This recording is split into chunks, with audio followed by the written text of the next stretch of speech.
Co? Jak zamiloval jako? Kdo to je?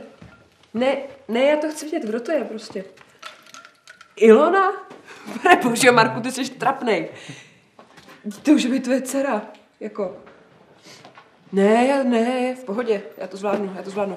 Když tě mi dej do schránky, já tě hlavně nechci potkat, já už tě hlavně nechci vidět. Ale mám za chvilku natáčení, teď to nebudeme probírat, prostě užij si, je to báječný, strašně ti to přeju. Kreténe. Výborně, co se stalo? Zamiloval se. Do krávy.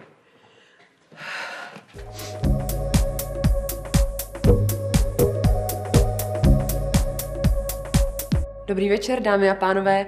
Vítám vás tady ve studiu i vás, diváky u televizních obrazovek. Vím, že týden čekání na další díl vaší oblíbené talk show byl nekonečný, ale jak vidíte, tak jste se dočkali a čeká nás spolu další hodina. A mně nezbývá nic jiného, než sem pozvat našeho dnešního hosta. A tím je Karolína Kociánová. Dobrý večer, Karolíno. Dobrý večer, to mi říkejte, Kajdo. Karolíno, vás teďka je vidět úplně všude. Vy hrajete v seriálu Takový je život, taky se procházíte po přehlídkových molech, zpíváte nám z rádií. Vy nechybíte zkrátka na žádné akci. Taky se věnuju charitě. To je krásné. A strašně mě to baví. Třeba zrovna minulý týden jsem byla sázet stromky v jednom novém obchodním centru. Já si totiž myslím, že lidé kolem sebe potřebují zeleň. A taky miluju zvířátka. Taky máte ráda zvířátka? Mám. Já mám doma kočičku, takže jsme doma 2 kočičky. Takže máte zkrátka napilno. Jak to všechno zvládáte? No tak snažím se to jako všechno nějak skloubit, no ale málo toho nemám, to je pravda. Takže v showbiznesu jste už tak nějak asimilovaná. No ne asi, určitě. Všichni mě prostě milujou. Dobře. A co stinná stránka popularity? Co bulvární tisk? Nevadí vám, že jste na každé titulce? No, tak jako je to těžký, no, ale když jste s těma novinářema jako za dobře, tak to není tak jako zlý, no, tak já třeba jako postojím, když si mě chtějí jako vyfotit, jo, a prostě nežaluju, jak když o mě něco napíšou, jako že o mě teda jako něco napsali a tak, ale musíte se snažit, aby na vás prostě jako něco neměli, no. A jak se to dělá? To nám prozraďte. Tak chodím pravidelně do fitka a do solárka, všechno konzultuju se stylistkou a po kadeřnici ani nemluvím. Takže tohle je náplň vašeho času, vašeho volného dne. No tak jako ne, určitě, já taky hodně čtu. Vážně? A co čtete? Tak převážně časáky. Ty mám taky moc ráda. Vážně? Ne. Jste vtipálek, že? Co váš osobní život? Jste mladá, máte už nějakého partnera?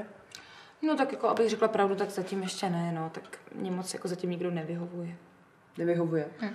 Ale jaké máte požadavky na svého prince? A tak já si jako myslím, jako, že nejsou až tak jako hrozný, tak jako mě je prakticky jedno, jestli je milej nebo chytrej, hodnej a takovýhle ty podobný hovadiny, tak jako důležitý je, aby nějak jako dobře vypadal a hlavně nějaký to zázemí, že jo. Zázemí. Takže pro vás je důležitá ta materiální stránka. No tak to je snad jako pochopitelný, ne? Tak holka jako já je prostě zvyklá na nějaký standard. Já jako nebudu dělat charitu nějakému strejdovi. Co je mi do toho, že má rád přírodu a děti? A vy plánujete rodinu? Rodinu? Jste se zbláznila, ne? Teď to úplně zničí postavu. Se podívejte na sebe. Já jsem si jistá, že byste byla krásná. Nebejt po dětech, ale takhle. Já nemám děti. Fakt? A já jsem myslela, tak to jsem teda úplně pitomá teďka, ale tak to už máte čas, ne? Tak není už pozdě. Kolik vám je? 35, 40? 27. Ale drahoušku, no tak to je mi líto, ale nic si z toho nedělejte, tak každý prostě nemůže mít štěstí jako já.